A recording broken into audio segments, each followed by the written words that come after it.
right, can everyone hear me all right? Okay, I'm glad they moved all the furniture. I want plenty of room to move around and dance. If not, I'm a liability to myself. So you're probably wondering, kind of what is a 10-minute topic about the future of feedback about? And this talk really evolved out of one thing, and it's that I personally kind of hate feedback, right? Feedback is really challenging, and a lot of businesses think they're set up to interpret and take on feedback, but in reality, it's almost never the case.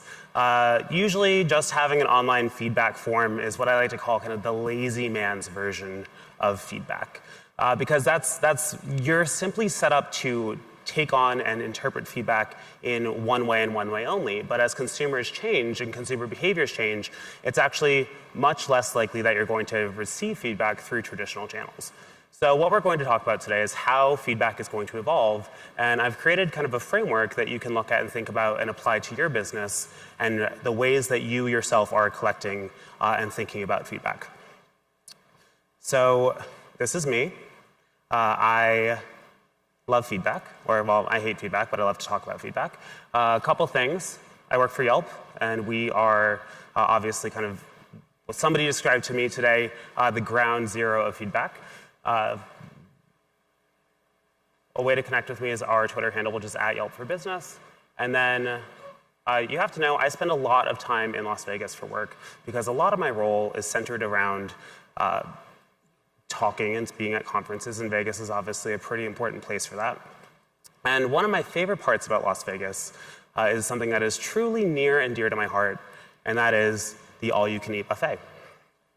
So today, for this presentation, we're going to talk about feedback in the context of the all-you-can-eat buffet. And the way that an all-you-can-eat buffet is really a great example of the different types of feedback that you can be paying attention to. There are two types of feedback that I like to think about, and the first is direct feedback. So that is, one-on-one, me giving you a piece of feedback that is important to you or that you can actually act on, right? It is, I like your shirt. That was a fantastic tour. This was a wonderful experience. That is direct feedback. Then there's another type of feedback that maybe some people are equally familiar with, but a little bit more wary. And if you're wondering if this entire presentation is photos of me, no, it's not. But we will get to the food shortly. As far as indirect feedback, if you've ever been in a relationship, you've probably experienced indirect feedback yourself. And I think my boyfriend can attest to it. It's when we're having a conversation and my arms are crossed and I'm clearly not super happy, that's a great, indicator of indirect feedback. I'm not using any kind of direct verbal communication channel, but I am still giving him feedback, right? I am still giving feedback that he is able to act on and interpret and hopefully, if he is wise, change what he's doing. Then there are two other dimensions of feedback, and that's high visibility and low visibility. So high visibility feedback is the feedback that we're prepared to measure. It's the feedback that is obvious, that doesn't require any type of data mining, doesn't require any type of deeper insight. And then there is low visibility feedback, which is that feedback that does take a little bit more effort to suss out and a little bit more effort to dig into. So if we put this into a handy-dandy chart, we're then presented with 4 different quadrants, which are direct high visibility, direct low visibility, indirect low visibility, and indirect high visibility. And I'm going to use the Las Vegas buffet to walk you through each one of these types of feedback, but we're going to do this almost like quiz fashion, right? So keeping this in mind, luckily there are tons of words on this, so it's going to be a little bit difficult, but thinking about direct low visibility, direct high visibility, indirect low visibility, and indirect high visibility, we're going to go through 4 examples, and I want you to think about and hopefully call out which one each is.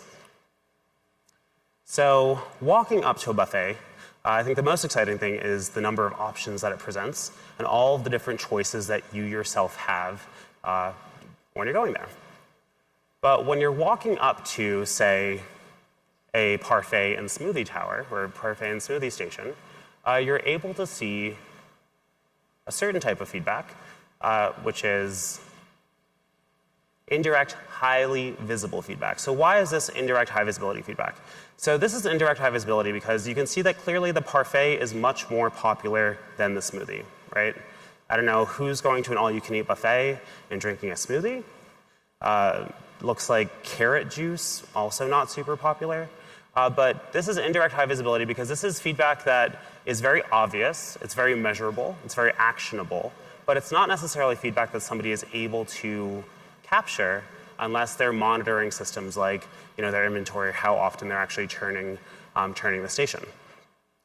The next is, say, for example, I take all my food and I load up my plate and I eat everything as I am inclined to do with desserts, but I end up throwing one of them in the trash. What type of feedback would it be if somebody was actually measuring the items that I was throwing in the trash, measuring that waste? Well, that would be indirect low visibility. So why is this? Because indirect low visibility actually requires an employee to be tracking what's on the plates that they're clearing, and only then can a business actually take action on that information or on that insight, right?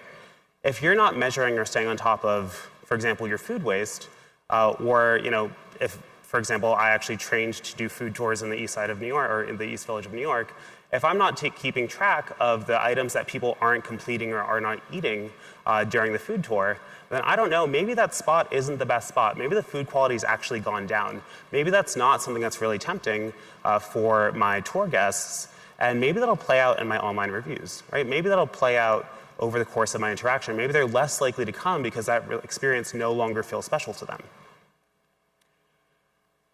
Next is the kind of classic feedback form.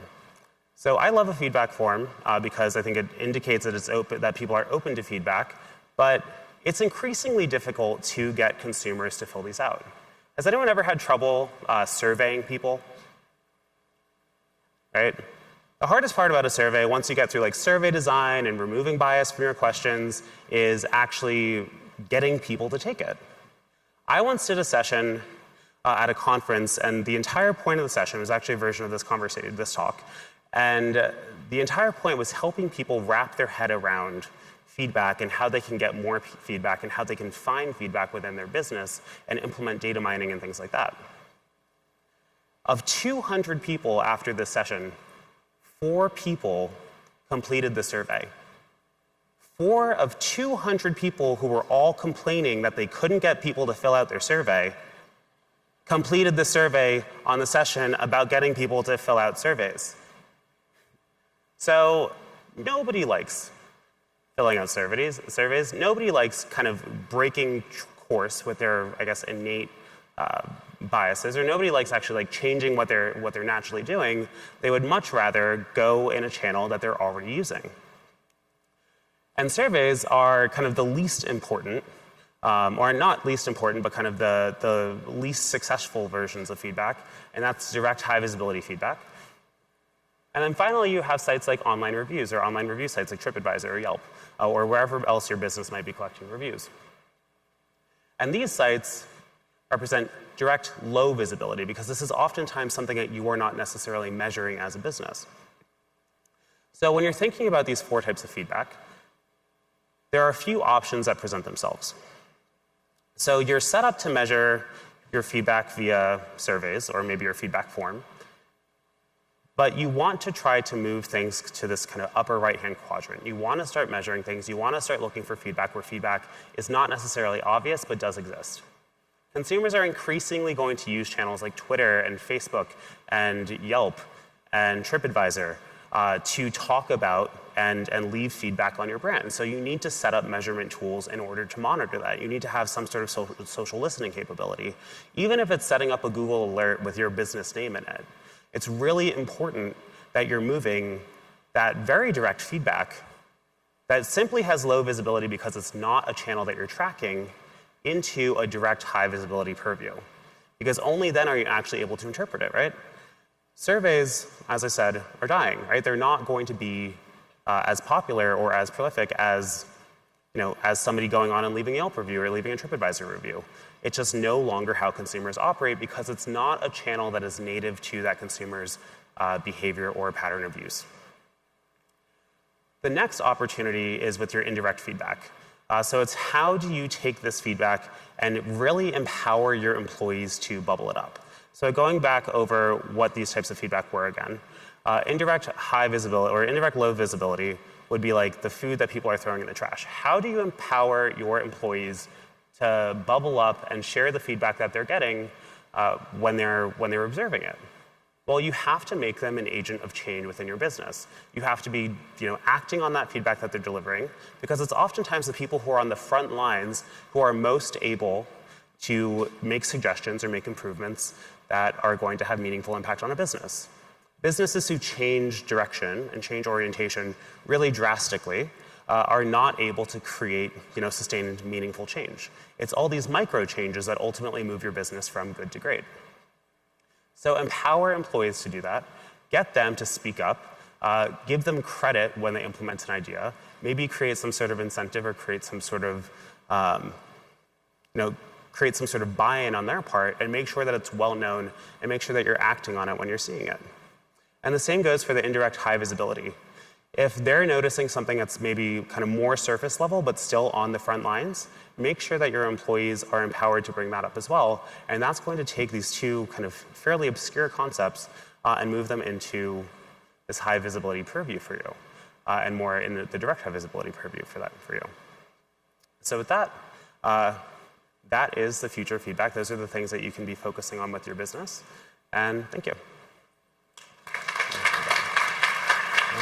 Oh, thank you, John. Let's grab a t-shirt.